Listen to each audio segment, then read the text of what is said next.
I don't cut corners with anything that I do in real estate. Whether it's a listing, I will not put it active on the market unless I have every single document. I have everything squared away to a T. I've met a lot of people, connected with a lot of people, and just, fully focused. And other than, like I said before, my mindset is something huge that I transitioned at the same time that my business kind of took a turn.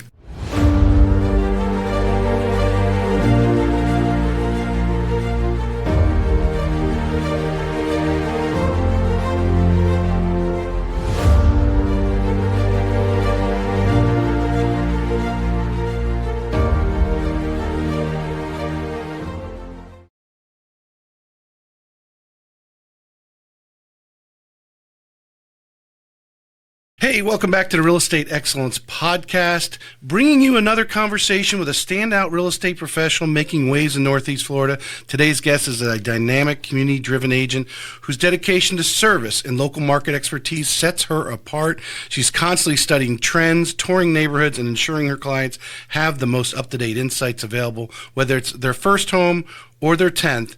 With experience across multiple brokerages and a clear passion for helping people navigate the complex world of real estate, she represents the type of excellence this show is all about. Let's welcome Kaitlin Chernyshov. Chernyshov, thank you. I should have practiced that. I asked you how to say it at the beginning. I apologize for butchering that up. I imagine, does someone have, they give you a nickname, or people actually? No, they just say Katie, and then they always let me finish it for them. Katie C. Katie, I appreciate you coming on. You're doing tremendous numbers. People are recognizing what's going on. But also a little bit, we were talking pre-show that I think everyone should be interested in. A hot topic that I think is important is talking about some of the different brokerages you've worked for, or worked with, I should say, not worked for, and some insights there. But also you're turning some good numbers. So you're doing some good stuff good. You're 7 years into the business. So we're going to drive deep into what you're doing and what your success has been. Okay. All right. So, as you mentioned, I've been licensed 7 years, and actually just sitting here today, I counted it up that I've been at 7 different brokerages. It just took moving around to really find the spot that I felt was home.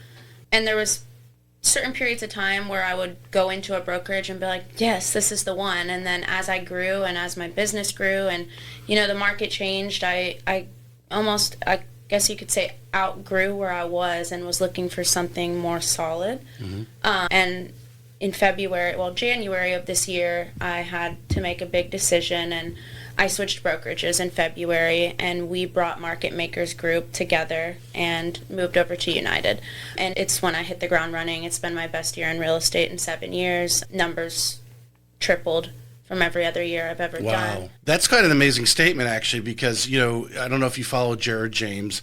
He came down and spoke at the RE Bar Camp in January, and I follow him he puts his stuff on LinkedIn, Instagram, and he has his own podcast as well.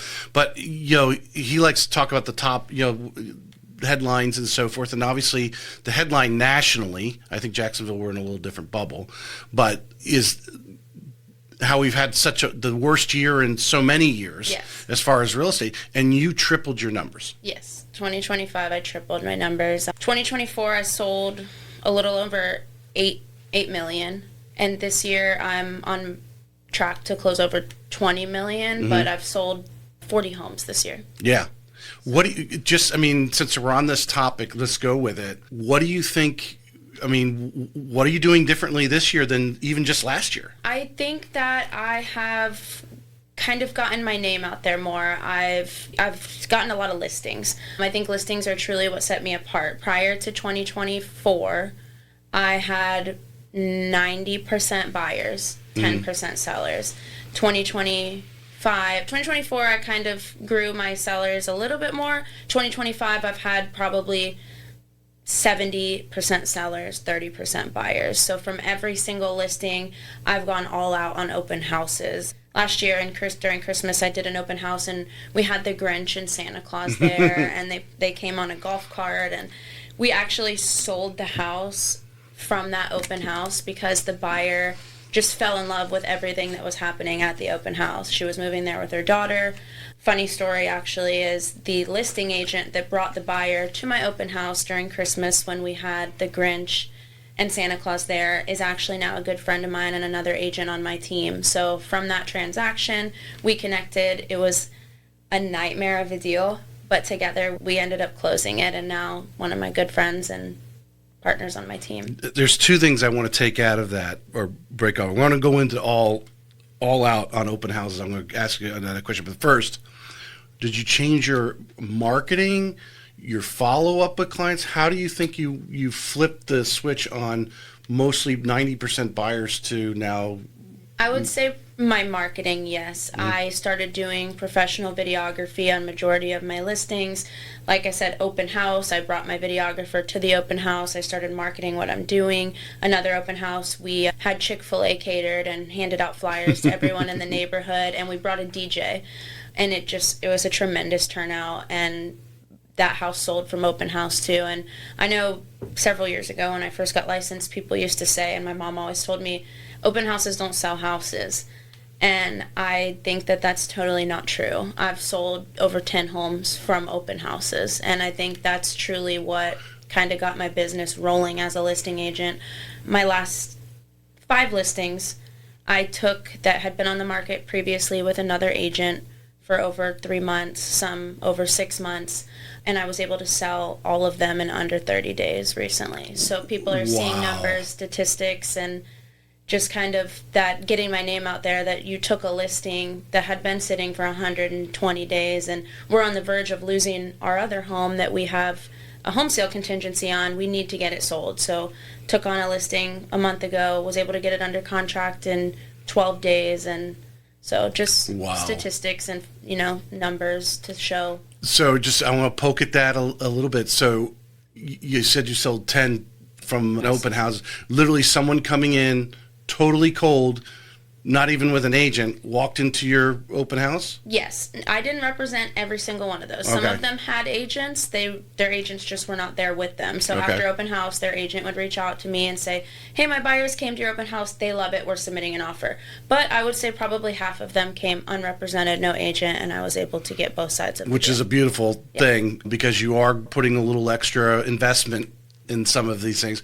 Did you pick that idea from some other agents? Because I know not every agent, there's only a handful that I could think of that I've spoken to that are going, putting the Grinch and Santa Claus and a lot of them, obviously, the really top listers are obviously doing professional video. That's a common denominator there. But going that little extra mile, did you kind of listen to a podcast or something? What kind of put that in your mind? When I was staging the home, they were preparing for Christmas, and everyone in the neighborhood was riding around on golf carts, and we saw the Grinch and Santa Claus. They just happened to be neighbors in the community. So I went out to them and I asked them, like, hey, can you come into my open house and walk through it? And they did, and it just so happened as they showed up, the buyers showed up at the same time, and she was just like, whatever you did, I love this house. We had it decorated for Christmas. We had a Christmas tree. We had the angel tree there for anybody that came to the open house to buy a child a gift for Christmas. Right. Just different stuff to attract people into that open house and make you feel, in the Christmas spirit, or that the. Well, you made it an event. Yeah. You made it an event. Yeah. That's really what it's come to. I was listening to a podcast this morning, and that was one of the, she said, wasn't referring to open houses, it was a different topic, but she said party.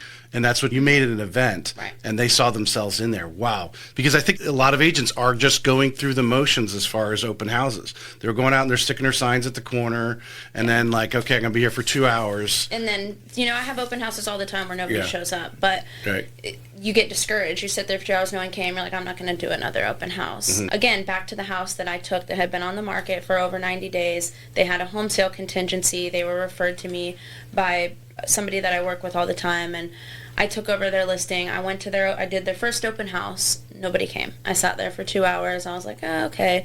The following weekend, I had another open house, and I don't remember what exactly it was. I had some event that I really wanted to go to, and I reached out to everybody on my team. I'm like, can anybody host this open house? Nobody was able to do it. So I was driving there, and I was thinking, like, all right, let's just make the best of it. Like, no one showed up to the last one, and I walked inside and I sat down, and in the first 5 minutes, buyers walked in, and they were like, we love this house. We want to buy this house. Here's a cash offer, and we actually want to sell our home. So from that open house, I sold that house, represented both sides, and now I have the buyer's listings. Did that particular one you do anything special with on that? No. No, that was just, That you was just showed up yeah. and, your Luck normal. of the draw. No, yeah. But as I mentioned, I felt a little discouraged from the last one. Nobody showed up. There was an event going on that I wanted to attend. So in my head, human nature, I was like, no one showed up to the last one. I'm going to be sitting at this open house. So I brought my computer. I was ready to do some work. And by the time I opened my computer, the buyers were in the home and the home sold. Well, there's no doubt in this business, plan a vacation or plan an event, and then someone wants to come in and make an offer. And now you got to go home and get the contract together, right, or whatever. I always say, if I have a listing that's not selling, I just need to go out of town. That's right, exactly. From a marketing standpoint, though, you obviously took a standpoint to say, hey, I'm going to do more listings. Yes. And it seems obviously the ones you're creating events at are obviously, I would say obviously, maybe it's not obvious to everyone. You are trying to sell that home, that is mission, but actually the collateral benefit is other people who want to list their home sees what you're doing there. Yep. What's your mindset now when you're going in there to like, hey, I have this listing, I'm gonna try to sell it, but I want other people who are thinking about listing their house to call you. Yes. That's why I try to go, like you mentioned, not just, yes, of course, I want to sell my listing, but at the same time, I also want to wow other people to set myself apart because there's so many agents. You can go on Zillow and click a button and you get called by many agents. You can Google and there's so many agents. You make a Facebook post looking for a realtor and you're so overwhelmed. You end up deleting the post. Everybody knows one. Everybody knows one. There's so many of us, so I wanted to kind of set myself apart and let people see the difference for themselves. Neighbors who can tell friends, family. The other day I was at a closing and I was decorating. It was actually, I had represented a buyer and I was decorating. I put the bow on the door and I was wrapping it and carrying in these big balloons, and two of the neighbors next door came out to me and they were like, we are literally so impressed. Can we please have your business card?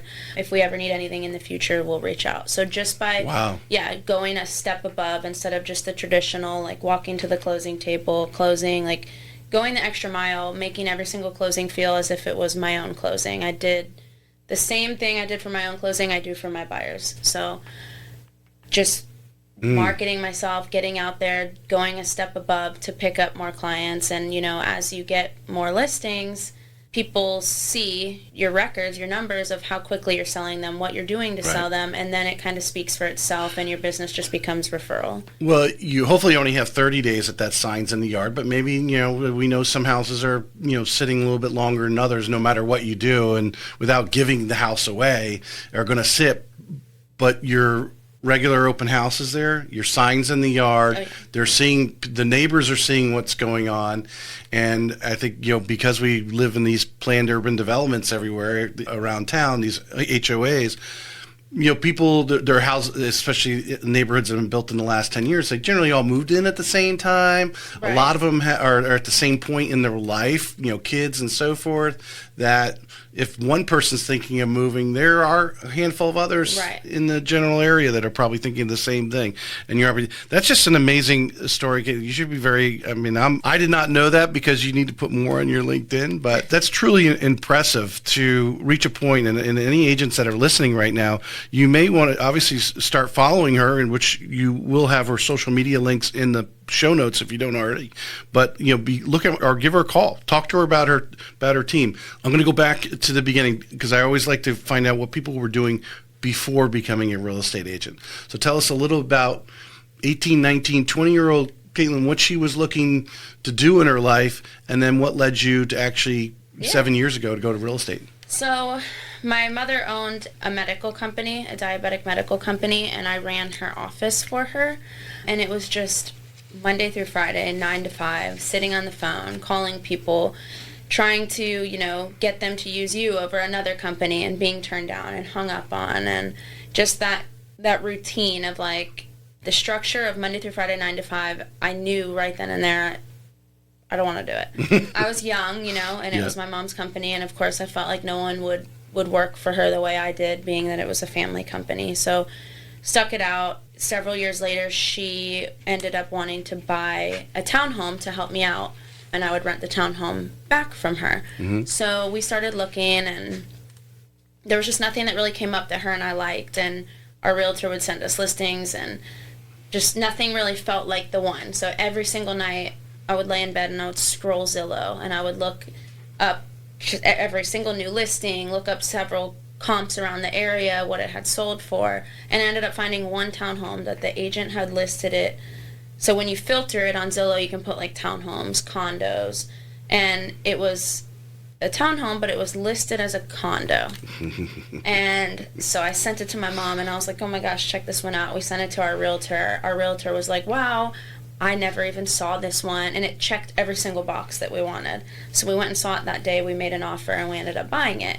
And then like my wheels started turning and I was like, this is really cool. And then our realtor brought us like a closing gift and I was like, how fun. Like you get to be a part of such an exciting journey. You get to go shopping for gifts for your clients and you get paid at the same time.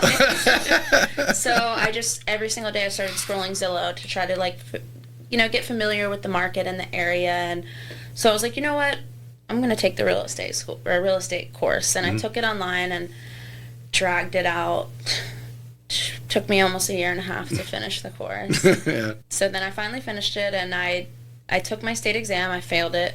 I went back the next day and I passed. So then it was like, okay, now I'm licensed, but now what? Right. And I never really did anything with my license for almost 2 years. I was working for my mom. I was bartending here and there, just, whatever it was. I felt like, I have time. You didn't hang it with a broker? You weren't with a brokerage or anything? I did hang my license with a brokerage, okay, but I so never did anything with it. I never hosted an open house. I think the only thing I did is I had a family member reach out to show them a house. I showed them one house, and that was it. Coming up on my 2 years, I was like, real estate isn't for me. I don't know how to get clients. I don't know where to begin. And I was getting ready to let my license go. And my mom told me, she's always been like, anytime I need anything, I go to her. She always gives me the best advice. And she was like, this is what you wanted to do.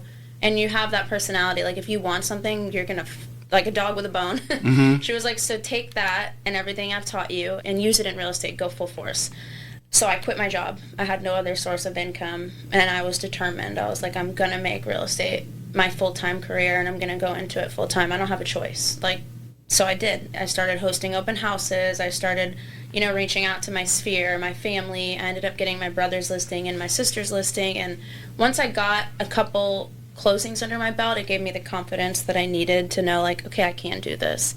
And over the years, it felt like a struggle, still for the several years. Where am I going to get my next closing? Where am I going to get my next buyer? But I never gave up. I stayed consistent, and it was great. But 2024, I really started to hit a different turn in my career. Mm-hmm. And then 2025, it kind of just truly took off to the point that I don't have to consistently look for leads or what's my next lead generation or what to do next. All of my business this year, well, a couple were referrals. Well, not referrals, but a couple were leads. But I would say 98% of my business has been referrals, past clients, sphere. All right, so here this is I'm just analyzing what the story you just told me. And you've been to several brokerages, 7 of them, you mentioned that at the beginning. And I really, to me, this is one of the crucial, I wouldn't say it's the only, because there are a lot of people out there, a lot of successful agents, who it really doesn't matter what brokerage are, they just have it, right? Yeah. They're hungry for whatever reason, or they just come in with a different mindset, where I think you fall into the majority of agents who come in, you're feeling it out a little bit, had to get your confidence up, get some sales under your belt, as you mentioned, but linking with the brokerage who does business the way you are comfortable doing it, I guess, for lack of better description, but I think everyone listening might get an idea. You want to be around like-minded people. Correct. I mean, that definitely makes us feel better and is more motivated to go in when you're around people that are all going in the same direction. So the movement from the brokerages, was that part, some of it them, but some of it also you, as you were trying to find yourself as a real estate agent? Yeah, and you can be successful at any brokerage because it's what you put into it, but anything that brokerage has to offer you, and like you said, like-minded people, good support, good marketing, a good name behind your brokerage, all of that helps. At United, where I am now, I love every single everything about it, I have zero complaints. The structure they have, the process they have, the programs they have, just everything they have to offer has added to everything that I have built in my real estate career. Well, there's definitely a lot of quality people at United, and a lot of them have actually been there for a good period of time. Yeah, for sure. What are some of those things that are just on the surface level? It's not necessarily every agent's like this, because you are you. You know, other agents like other different things that motivate them. But what do you think are some of those things that you're resonating with you as far as your business is concerned at United? Just, you know, is it training? I mean, the technology that they're using is comfortable for you, because I know there's different technologies doing the same thing, but how it operates, or even how they trained you to operate it. Yeah. Yeah. So when I moved to United in February, I started a team there, Market Makers team, which is my team, and I have a team lead, or I am the team lead, and I have a lot of agents under me, and I think what's truly keeping me going and pushing me is to be able to answer all their questions, to be ready to, if they need me to go to a listing appointment with them, to go with them. So it's kind of keeping me on my toes too, to know that I have all these other agents that are there, you know, and they're wanting to grow, and I'm helping them grow. And several of them are my friends, brand new agents, but it just, the support that United has offered us, they have monthly team meetings, they have monthly happy hours, just everything to stay as a family. Everybody there just, it's like a totally different, I don't know, it's like, I don't know. Well, you found it, and it sounds like you've been searching for it. And everybody helps everybody. You can post on the page like, hey, I'm out of town, I need someone to go open a door, and you'll have 10 agents that'll reach out to you. Right. You can post that you need an open house, and someone's happy to pick it up. Everybody works together, and that's something there that I really love. You have so much support. Well, the thing I wrote down, because this I did not know you were the team lead of. I knew the Market Makers, but I didn't realize you were the leader. So let's dig into that a little bit. When you made the move over, were you? Because I know obviously Jocelyn's been on the show. I don't think anyone else. No one else has been on the show. Is that something you guys were kind of talking about before, and then they're like, "Hey, Kaitlin, we want you to lead us"? How did that actually come to? So Lauren Tiers is my preferred lender. She has been. I do a lot of deals with her, and her and Vince worked together, and we would always, hang out. We actually went to a birthday party, David Heacon's party at Lynch's at Jacksonville Beach, and it was the three of us, and we were sitting there, and then we just started talking, and, we were like, we worked so well together. I had brought several agents to my prior brokerage that were there as well. We just weren't a team, and I knew that if I made the move, they were going to come too. So it kind of just made sense to create a team thing. That way we can do like team events, team happy hours. It's more support. It just worked. Instead of going as a single agent, it worked out best for everybody to create a team. So we decided that day to create a team, and Lauren, Vince, and I interviewed a couple brokerages, and we ended up just as soon as we met with Ray and Sonny, we knew that United was where we wanted to be. So February, we pulled the trigger and we created Market Makers, and every single month we're growing, Yeah. For those agents, this is another common topic that I bring up, but again, just as important as the brokerage, there are so many agents out there who, I call it hitting the lid. They get to a level of production, they're doing everything as a solo agent themselves and so forth, but they hit this lid. And did you reach that point as a solo agent? And was the team part of helping you, consolidate a lot of agents who need the same resource? But I think a lot of people don't break through the lid or go and hire that transaction coordinator, even though they're pay-for-play transaction coordinators, whether you do one deal or 10 deals, right? But it's like you need to get involved. But what was your mindset on that? Did you reach that level where you were kind of maxed out personally? From you doing your own marketing, you doing your own transactions and so forth. Yes, and now that you say that, that just reminded me. So as of last year, I did hire a social media girl that started doing all of my posting, and I actually hired a transaction coordinator.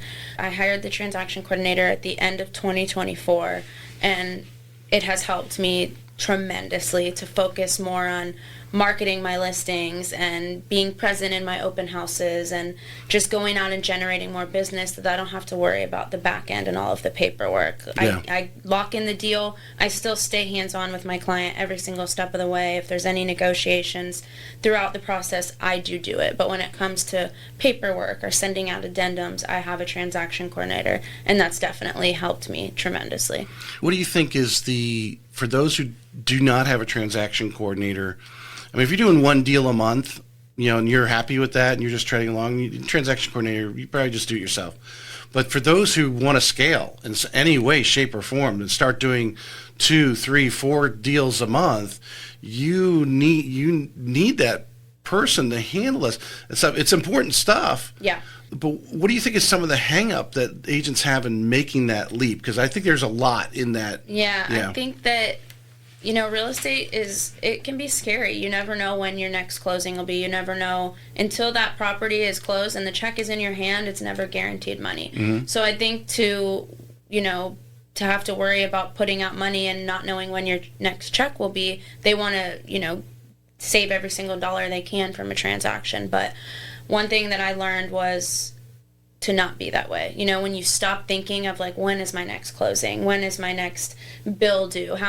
Just stop thinking that route, stop focusing that way, and just think I'm going to be so busy that I need a transaction coordinator and I'm going to have all these listings. And when you shift your mindset to you're going to be successful in real estate and that you're going to it's going to be your only source of income, then it just starts flowing to you. Yeah. And that's another thing I did. I used to always worry, when's my next closing? When's this? And it doesn't even cross my mind anymore. Right. It's just boom, boom, boom, on to the next. In September, I looked at October and I was like, I only have 2 closings. And then I was like, yeah, whatever. And I ended up October, I have 9 closings. So it comes to you when you stop focusing on it. When did you feel you made that kind of mindset break? 2024 is when I totally shifted my mindset, and I was like, this is what I want, this is what I'm going to do, and there's really no options. So. Had you started to, obviously where your numbers are at now, but were you kind of at the beginning of that? Yeah, I would say so. Was this shift part of your success right now? Yes. Yeah. Yes. And I thought 2024, I was like, oh wow, I've had such a great year, I crushed it, and it gave me so much confidence. And then this year, like I said, it's just taken off, and it's the more transactions you do, the more clients you meet, the more referrals you get. At one point in your career, once you get established enough, it just keeps coming. Right. It's just, I like the team because I think where a lot of agents, and it sounds like your team is kind of fairly casual. Yeah. Because you do have some agents that are doing their own business, but yet you rely on each other because you can pool resources like a transaction coordinator. Now, I assume your transaction coordinator is not on a salary. You just pay them per transaction, which if you're out there and you don't already know this already, you need to be talking to senior agents. Everyone should have a transaction coordinator as far as I'm concerned because they're pay for play. I mean, exactly. And it's just going to make you look better. The talk on the transaction coordinator, which obviously I assume freed up more time for you to be face to face, in more in the room, if that's what people say. Allowed me to be more present. Present, that's the word, yes.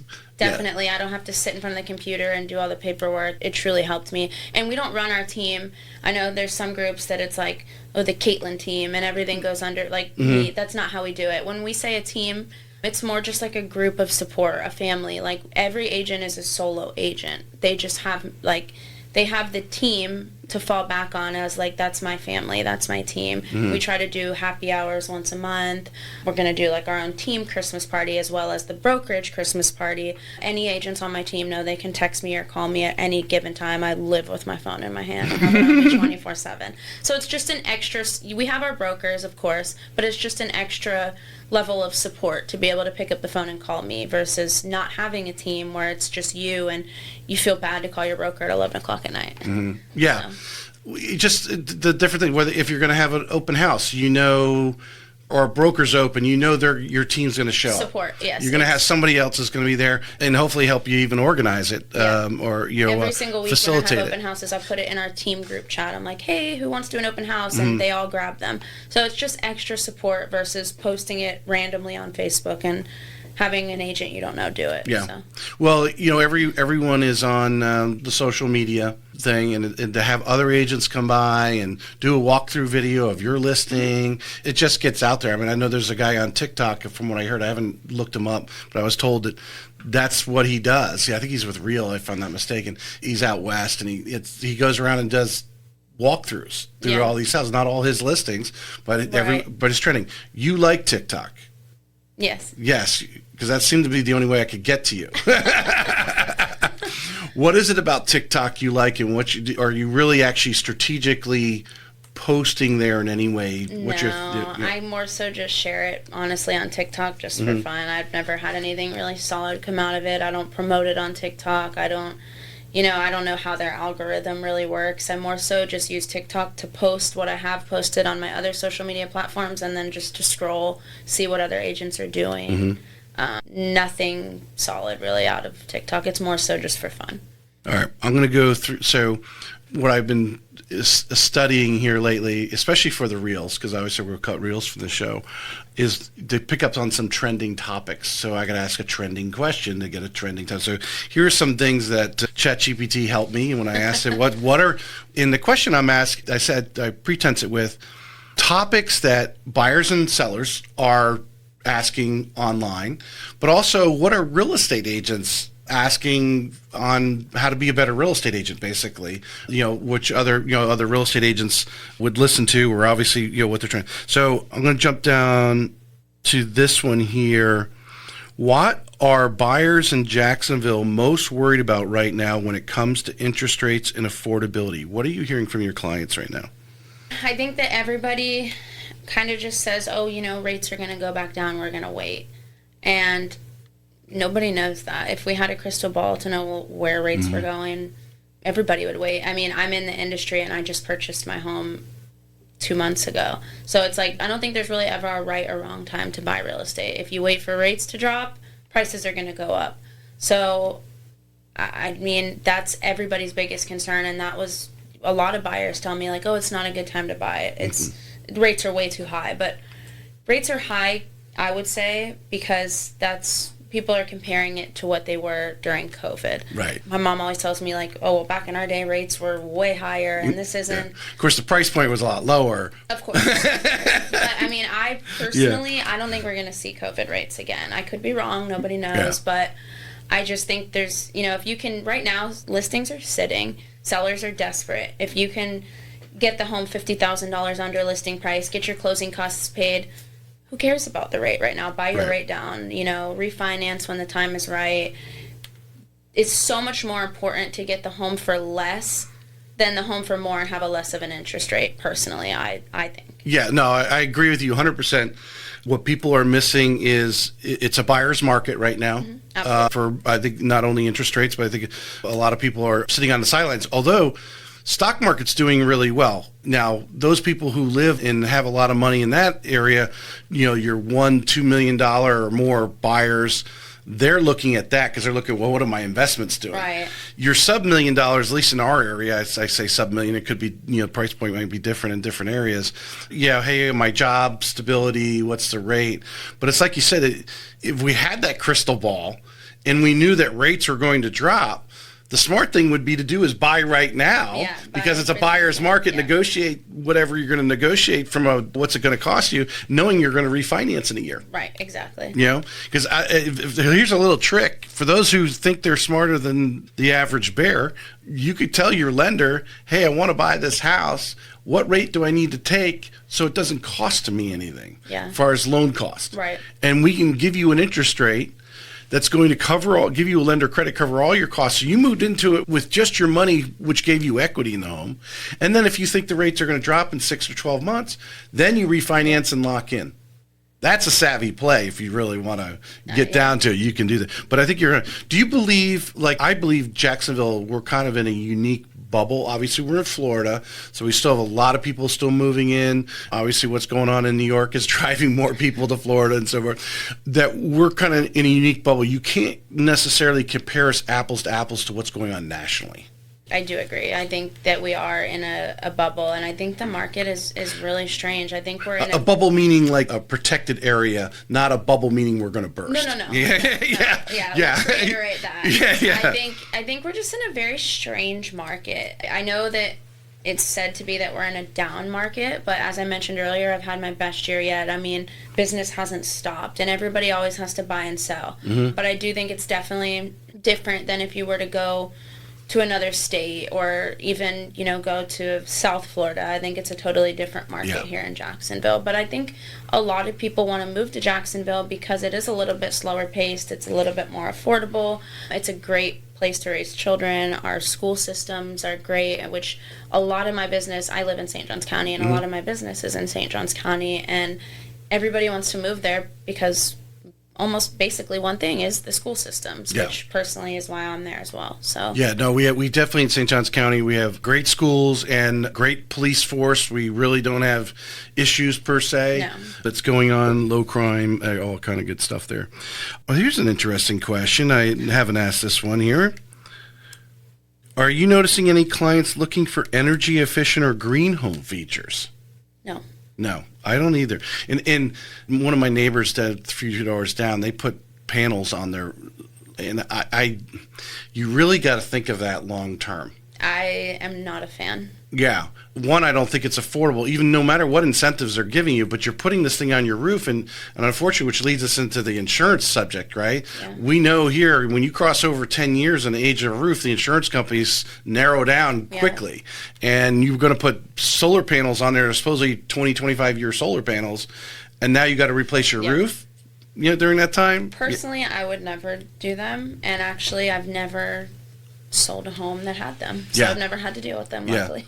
There has been, I remember CC Underwood not too long ago did a whole reel on that. She's a big TikToker too, talking about really think through putting those solar panels on your roof. You really, it's not adding any value. Someone's not going to pay more for your home because it has the solar panels on there, even though it might eliminate your power bill, but there's no perceived value there. Yeah, me personally, I wouldn't purchase a home that had solar panels on it. I would either remove them, or I wouldn't live in a home that had solar panels.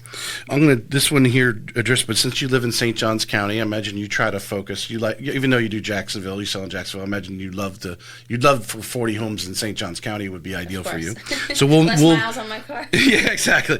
What neighborhoods do you feel in St. Johns, or people listening that don't know the area, St. Johns, St. Augustine, or just south of Jacksonville, what neighborhoods right now, maybe your favorite to sell, but some of the hottest and ones that you often present to some of your sellers right now to say this is a really either up and coming, or this is a older neighborhood, but because it's older, you don't have all this building going on. Right. So it kind of depends on what someone's looking for. If they want a neighborhood like full of amenities and events for their kids and all of that, I would say probably Silverleaf or Beacon Lake or even Shearwater. They have all the bells and whistles and events and everything you can possibly imagine for a family. Me personally, I like a neighborhood that's not so busy. Yes. I personally bought an older home and that was renovated top to bottom. Has a larger lot, not a big, HOA, not all the amenities, because I've found in the past that I don't use them. But then there's people that truly do. Yeah. So I would say communities in St. Johns County that a lot of families are moving to, one is Beacon Lake. You have the school in the neighborhood. You're not close to 95. Really nice community. You have a lot of the same features as Beach Walk, which is across the street, but a lot less fees. The only thing you don't have is the lagoon. Another one is Silverleaf. It's growing tremendously. That's been a slow mover, though. Silverleaf. Yeah, it's been around for a while. I think it's so large. It's like so we didn't realize how far it went back, going all the way back down to Route 16 from 210 to 210 down to 16. And then you have people. I feel like everybody that moves in Shearwater never moves out. Is that right? I mean, that's been my experience. I took my sister a home there several years ago, and they love it. It's a lifestyle. Yeah. There's so many options in St. Johns County as far as communities. If you like more, busy, if you like more laid back, there's a community for everybody. Yeah, there's no doubt. You're doing a lot of listings right now. So this question, this is what the question was, but we'll tweak it a little bit. With sellers still wondering, is now the right time to list? how do you help them weigh their options? Actually, we could probably ask you directly. You're on some of these listing appointments. You're obviously hearing the reasons why they need to sell. I think, obviously, you mentioned COVID. Back in 2021, we had a lot of inter-community moves locally because people were like, oh, my interest rate's low here, it's going to be low over here, and I want to be a little bit closer to my friend or whatever, or I like the amenities over there that's going on over there. And they made their move, weren't worried really because the rates are so low. Right. Now, someone who's got a 3% interest rate is now looking at a 6% interest rate, and they're like, ooh, hold on. And the prices of the homes have gone up accordingly. So those inter-area moves have slowed down considerably. You know, they're not moving just for play. They have to move for a reason. What are you finding the listers right now? Why are they listing, now here? Are they moving out of the area, job change? What's going on? So I haven't sold any homes recently of people moving out of the area. One of them was he got married, and him and his wife were purchasing a home together. Another one was he wanted to move and be closer to his son because he was older. Mm-hmm. Another one was they wanted to move to have their child in St. Johns County schools. Another one was they've been in a townhome for many years and they were looking to need more space. Exactly, to a bigger home. Every single listing I've had, I believe this year has been someone moving here locally. Right. But they had some reasons to their move. Yeah. Not just because, I'm ready. I just want to be closer to my friends or something. To me, that's, I'm like, I love my friends, but I also like my money in my pocket, too. And when I go into a listing appointment and they say, is it a time to sell? What I do is I pull out statistics. I show them what I've sold in the last 60 days, what it sold for, how many days it had been on the market, and I show them my volume, so they can see numbers don't lie. Mm-hmm. There's proven statistics in the marketing and in the strategies that I use, and it's not just to take your listing, throw it on the market, and let it sit. I like this question here. I think I could see this being a hot topic and trending topic too. And now that you're taking on more listings, not every house is perfect. Not every house is ready to actually sell. Yeah. What strategy are you doing to help homes sell faster without heavy renovations or even extensive, staging the whole house costs? Yeah. I would say probably 90% of my listings have been move-in ready and, for the most part, updated. There was one that, they tell you, declutter your home, and there was a kitchen that had absolutely nothing in it. So I went shopping, and I just threw, some plants and, a bottle of wine and a little lamp and some soap and some flowers and decorated the kitchen because that's one of the main things people go to and look at. Right. And it made such a difference. You're selling, even for the photos. Exactly. Even just the photo staging. Yeah. And I truly felt that it made a difference. I'll always try to. I have another one. It's a condo. It's empty. But I went and put some pumpkins in there and stuff in the kitchen just to give you a little bit of a feel. But for the most part, a lot of my listings have already been renovated or were newer. Ones that were older, I just sold one at Jacksonville Beach. The guy had lived there for over 65 years. So we listed it as an investment property, sold it in 3 days, multiple offers. So it's just a matter of, if you're selling a home that's going to be purchased and renovated, there's really no need to market it for that. But right. If it's something that's going to be sold for somebody else to move into, just try to give it as much, have it smell good, have a couple little things in the kitchen, or just a couple, or as bright as possible, just little things to make the listing look the best that it possibly can. Well, in your career, have you had that kind of hard talk with the seller? Have you had a listing anytime in your career where you had to go in and say, hey, you got to tell them what they need to. You got to tell them what they need to hear, not what they want to hear. Yeah. Have you had one of those conversations that you can remember? So what I typically like to do is, a lot of times sellers will get offended if you're like, hey, your home smells. But when agents show it and they'll give feedback, if I can smell it, they can smell it. So they'll send in feedback the home smells like a dog. Cat or a dog. Yeah. And then I share that with them, and they take it a lot better from somebody else than you saying, hey, your home smells like a dog. And I've had that before. And then my seller was receptive. They went, they threw away the rugs, the dog beds, they got the floors cleaned, and we were able to sell the home after they fixed what was wrong with it. Right. And I tell all of my sellers, no matter what kind of market we're in, if a home is priced accurately, marketed correctly, it's selling. Homes that are sitting are either not marketed correctly or overpriced. What do you find specifically the St. John's customers? Are they, like you said, the homes that sell, if you're listing the homes that sells, but even some of the buyers you're working with, what are the buyers looking for right now in St. Johns County? Move-in ready, renovated. Yeah, turnkey. Nobody wants outdated, open floor plans, bright. There's basically turnkey. Yeah. People aren't wanting to move into a home in St. Johns County that needs to be renovated. Right, unless they're getting a hell of a deal. Yeah. Yeah.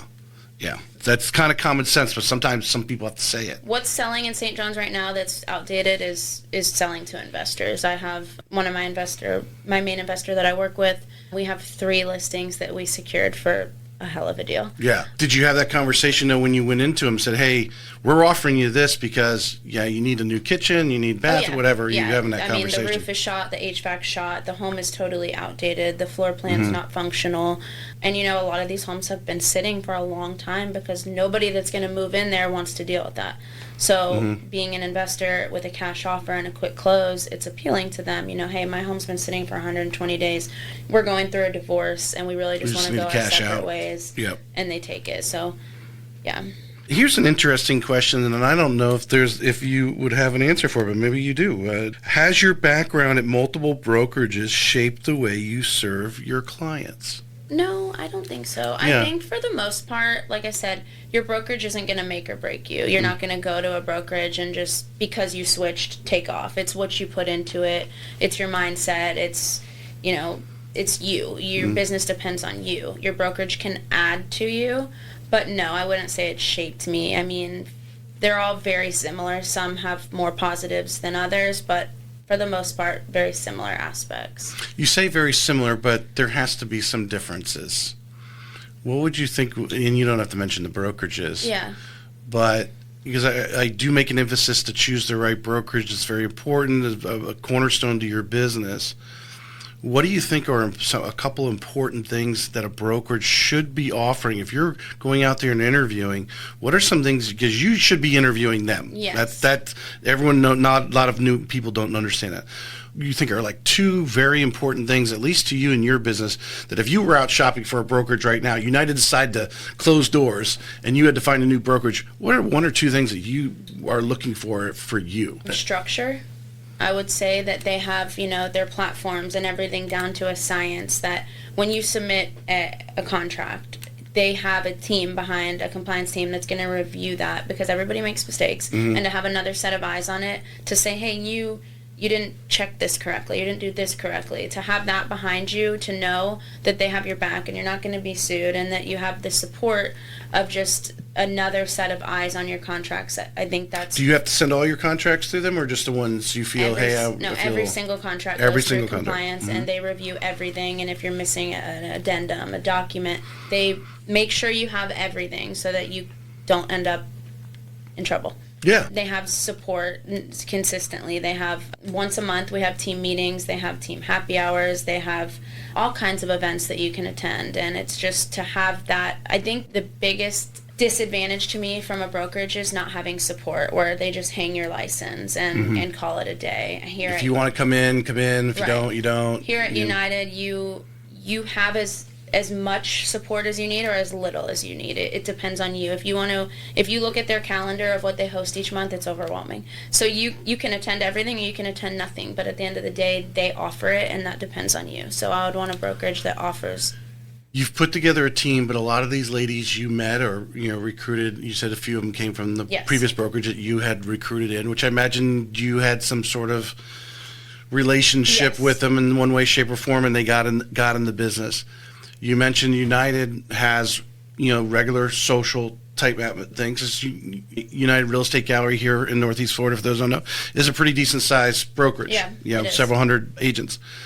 The importance of the social, besides free open bar or whatever Sonny and Ray are putting out there, the importance of meeting other agents, face-to-face, social setting, getting to know them, know who they are. How important is that? It's very important, because you can share, we all have like-minded situations every day, or we all understand it. Like the other day I I went to dinner with one of my girlfriends, and she's a real estate agent, and we just sat there and we both vented. We're like, and this happened and this. And if you can socialize with like-minded people and hear other people's experiences, you can relate to it more, and it almost helps you, maybe I'm not the only one that has a crazy client, or maybe I'm not the only one whose deal fell apart at the closing table. Right. So you can relate to like-minded people, hear other people's stories, network. Every single person that you meet can benefit you in some way, whether it's a friendship, a phone call, support. Everybody you meet is for a reason, and I think that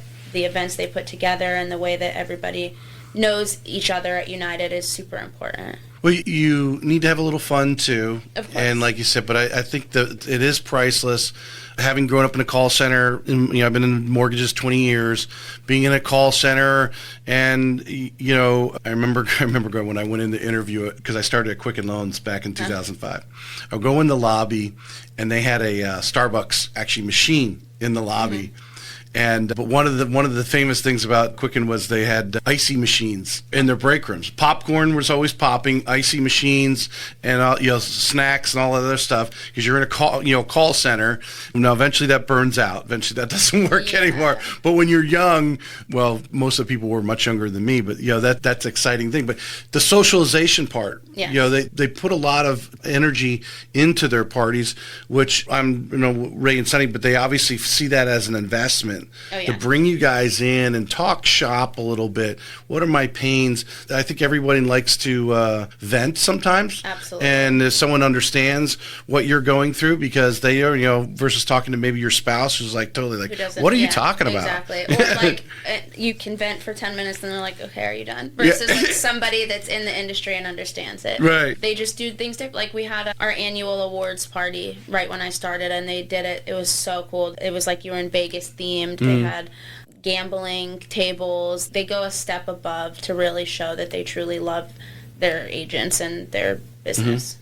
Many people, the recognition is big to Absolutely. a lot. Some people don't, hey, that's not a big deal. Then that's fine too. I think recognition is super important, because it gives you the confidence and it makes you feel like powered up to keep going. And I did this next year, let me do this. And when we started Market Makers, I was speaking with Lauren and Vince, and I was like, our goal for our team in the next, because we started in February, I was like, the next 10 months is, as a team, let's close 20 million. I think we can do it. And alone by the end of the year, I will have done that. So we just totally exceeded our goals. And I think that's super important, to have the support and the recognition to say, like, this was your goal in February, this is where you are in January of the following year. So it gives people encouragement to do better and try harder and keep going. I imagine you've been asked 1,000 times with your success this year, when you go to these socials, what are you doing? Right? Are a lot of agents coming to you and say, what are you? Yeah, definitely. Yeah. And as I mentioned, I really haven't done anything tremendously different, other than I do a lot of open houses. I market them a lot. I post a lot on Instagram. I don't cut corners with anything that I do in real estate. Whether it's a listing, I will not put it active on the market unless I have every single document. I have everything squared away to a T. I've met a lot of people, connected with a lot of people, and just, fully focused. And other than, like I said before, my mindset is something huge that I transitioned at the same time that my business kind of took a turn. Right.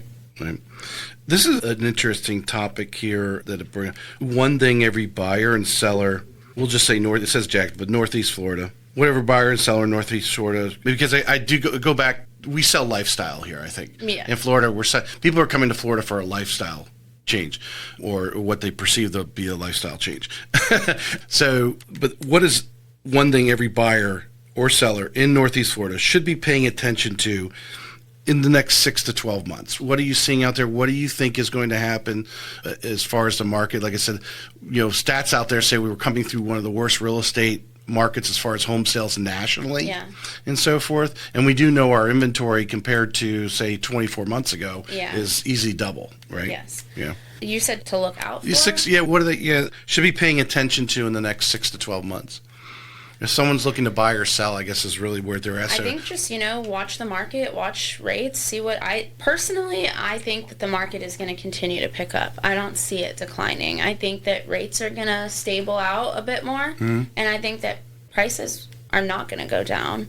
And I think we are in a buyer's market, but I don't foresee that being much longer. I do think that within the next 12 months, and I could be wrong, that I think we'll transition to more of a seller's market as rates come down a bit. So whether you're a buyer, whether you're a seller, I would just stay informed with the market, where rates are, inventory, and decide when is the right time. I mean, nobody knows when the right time is. The 2 days after I bought my home, rates took a drop. So if I would have known, I would have waited. Hold your breath for a couple more days. Exactly. Yeah, But nobody that knows. happens. And you know what? It is what it is. I got my home with a lot of equity and it appraised a lot higher. So I'm happy. Yeah. Yeah. Hindsight's 20/20. It's always going to be that way. Yeah. And the buyer's remorse that people can have, like, oh man, I just bought, I can't believe now the rates are 0.25%. You know what? Yeah, I didn't have that, even though a lot of people would have, because it was like literally 2 days after rates like took a drop. I was like, well, you know what? Wasn't meant to be. Yeah. I got my home. I closed on it. It's fine. Well, it's like the discussion I have with the clients. I said, do you especially here in the last couple months, hey, do you want to float it while we process the loan? I'll keep you up to date. Because if you think rates are going to go lower, great. Luckily, when the Fed met in September, the market always predicts what's going on. They don't wait for the Fed to drop the Fed's funds rate. The market's already projecting, and the rates had gone down. And prior to that, and that morning, I touched base with them and I said, hey, this is where rates are at. Didn't hear anything back from them, but then we got an email. We call our capital markets group, because it sets the interest rates, and they said, hey, lock in. Yeah. Which basically is telling everyone to say, if you got a loan that needs to lock, because rates are going to go up. Yeah. And that's what they were seeing in the market. And I texted my customer, he responded right back, said, yeah, go ahead and lock it in. And the 30-year fixed went up at least a quarter to 3/8 higher in that one afternoon. Oh, yeah. So just within a couple of hours, it would have been who knows, another $50, $60 on the payment. I waited till like the last minute that I possibly could, and then I locked. But it is what it is. Like I said, my house appraised for much higher, and I'll make 6 payments and I'll refinance. Yeah. Because you don't want Summit to be charged back for that loan. Right. That's a 6 months thing. Yeah. That's why we tell everyone, yes, make 6 payments, because then we don't get charged back. Yeah. It was leading buyer's remorse. That's the term I want to get to. How do you, especially you're doing more, but you've dealt with buyers a lot. It's not that you're not working with buyers. No, absolutely. I still work your with percentage buyers, are still going to the listing side. But as an agent, to do your best that when someone actually signs that contract, that it's going to get to closing. And the reason why I ask this question is I'm a big fan of pre-listing inspection. I'm like, if someone's going to list their house, get a pre-listing inspection to knock out all those. It doesn't matter how small you may think that little repair is. Right. The buyer could go buyer's remorse and go, I already have buyer's remorse, and now that's the reason I'm getting out of this. And they use it. What are some things that you do to? Pre-listings are very important. Like I mentioned, I have a big investor here that I work with. We sell probably 15 homes a year. And that's something that I think is super important that we do, is pre-listing. And we never, knock on wood, we've never had any like major concerns come up over inspection. No matter what the issue that pops up, we figure it out, whether it's a lending issue, whether it's an inspection issue. We know ahead of time basically what we're getting into from a pre-listing inspection. Well, because right now, I think you would all agree, and we're talking, you're doing volume, but an agent right now might be getting into the business, or an agent, like I said, it might be just kind of treading water, not doing enough deals to really get a full grasp of what's going on. But with insurance, between roofs, hot water heaters, other things, to have that pre-listing inspection, and then would you agree, a lot of times when people get that inspection report and what may be a $100, $200 repair, in their mind it's a $2,000 repair. Absolutely. Yeah. I like to have a 4-point inspection on file for every single one of my properties that I'm listing. That way, unless it was like something that's almost like brand new. Brand new, yeah. But that way I can have it on file in the documents through the MLS. I can tell everybody, hey, the roof is 2022, the HVAC is 2019, and that way they know like insurance isn't going to be an issue. It gives them more peace of mind, which is essentially another reason why I bought my home, is brand new roof, brand new windows, brand new HVAC. Right. I mean, I knew going into that I'm not going to have to do anything major for a very long time. Right. Right. Yeah, as much as you push it, but we mentioned earlier, everyone wants turnkey. Yes. And which is why, obviously, our huge competition of existing home sales is we're competing against new construction, which obviously everything's new and has some sort of warranty on it, type of thing. And because some of these buyers, I think you've probably experienced, some of them don't even know a house has a hot water heater, for example, or where it is, or where to shut off the water should something happen in the house, like a refrigerator, ice maker hose bust or something like that.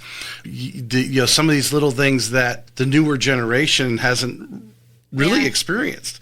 So if you're selling an existing home, to have the pre-listing inspection done, go through those things and really make it obvious, hey, this hot water heater is only a year old. Yeah, or we just replaced it because the last one was old. All of those little things help sell a listing. Turnkey, have the inspection reports on file, have a pre-listing done. That way, when a first-time home buyer does an inspection, 9 out of 10 times there's nothing major that's going to pop up that's going to scare them and give them cold feet. Like you mentioned, something that's minor to me could be terrifying to them. Right. And then they could walk away over something that could have been avoided. Or their father-in-law. It's terrifying to the father-in-law, and the father-in-law scares the... Exactly. Right. Exactly.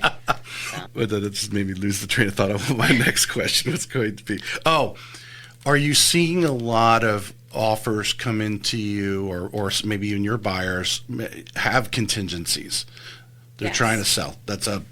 Yes. Yeah. A lot of buyers right now have homes to sell, and probably 50-50 do we accept. I will do my research on the home that they have listed. Is it priced correctly? Is it being marketed? Are they doing consistent open houses?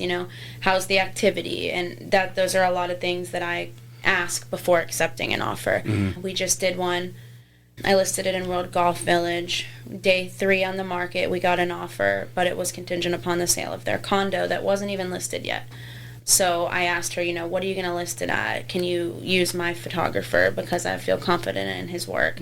Are you going? Did you look at the agent's previous look to make that recommendation and say? No, I just spoke with her, and I could just tell from the conversation. She knew what she was doing. She was going to do her best. This is what they were going to list at. So I went and pulled comps. I went and looked at their property. It was one of the nicest in the area. It was priced correctly. They had my photographer do their photos. They did as much marketing as they possibly could. And their condo went under contract in one day. Super. So that home sale contingency was really great. Beautiful. I have to say, okay, you were doing great numbers. Obviously, I could see that, and that's obviously why I invited you on the show to hear. But this conversation we've had is so enlightening. Now I've obviously got to know you better and know at least your business a lot better and what you're doing. And that right there, what you just said, is so impressive. Because from my side, from a lending side, and being in this business 20 years, and you're an agent that took control. You controlled the destiny of where that was going to lead. And obviously you saw the weak point or an opportunity to say, you know what, if we really take some really good photos, this house may go pretty quickly. And you took control where a lot of agents would have just dropped back and said, okay, put it up for sale. Yeah. You actually got involved. And luckily this agent that you're working with, whether obviously felt that confidence coming from you. Obviously they're seeing your numbers, say, hey, Kaitlin must know what she's doing. Even just because you have years in the business doesn't necessarily mean you are aware of what's going on. Yeah, she saw the listing photos for the listing. She knew her buyers really wanted that home. And I don't love home sale contingencies, but like I said, I do my due diligence prior to accepting. We did a kick-out clause, and we close tomorrow, actually. So, super. Yeah. That's an amazing story. I'm going to throw something at you that I don't know. I assume Summit doesn't offer, because the reason why I asked that question was to lead into what I'm going to tell you. It's not Summit. No, they were with Supreme. And now it's Fairway. Fairway. Okay. Fairway. We should have talked to Vince before that. All right. Here at Planet.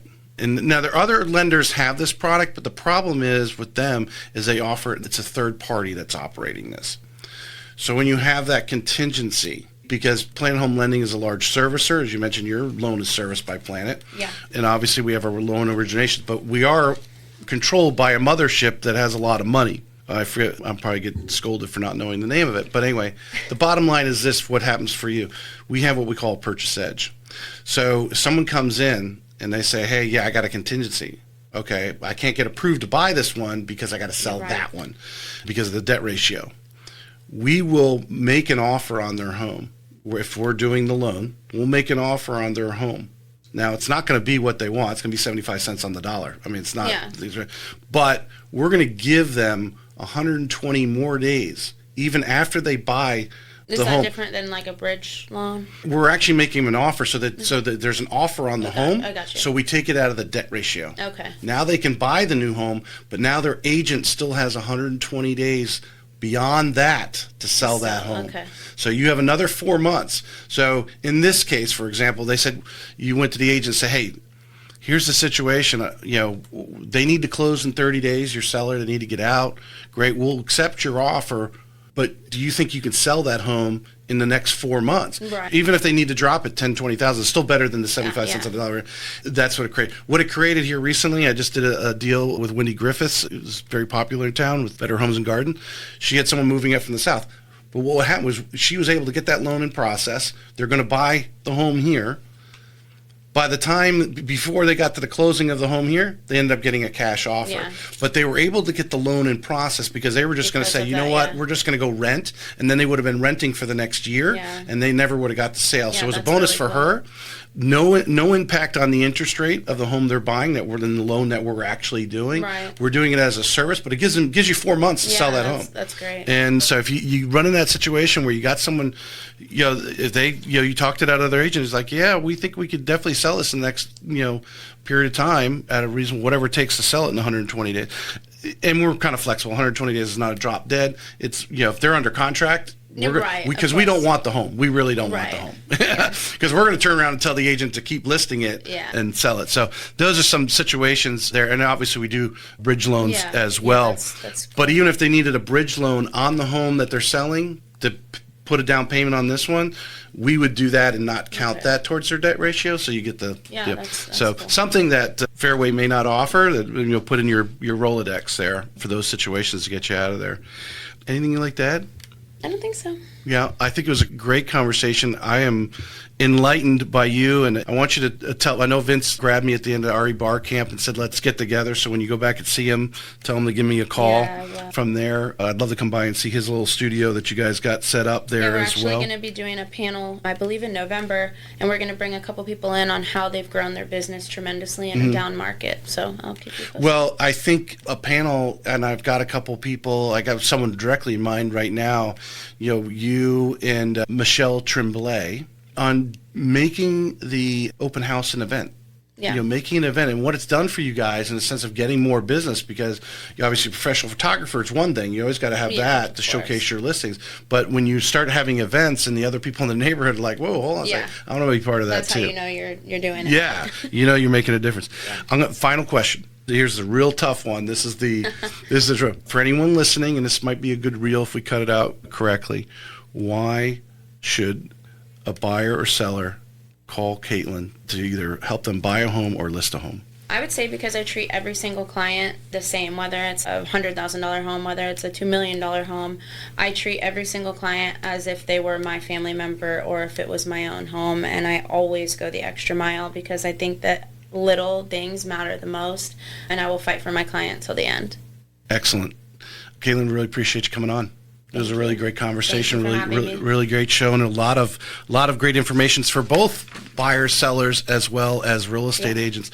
Kaitlin's information's in the show notes, obviously, and if you're picking this up on social media, it's always going to be in there, and we'll cut some great, not only reels, but I don't know if you've been noticing lately, I've been cutting some good blogs on what you're doing here, and obviously promoting Kaitlin as a top real estate agent in Jacksonville and St. Johns County is where she'd like to do in her backyard. But if you have any questions on that, give Kaitlin a call, contact her. She does respond to TikTok quicker for some reason. I don't know what that is. So thank you for coming on. Thank you. Bye.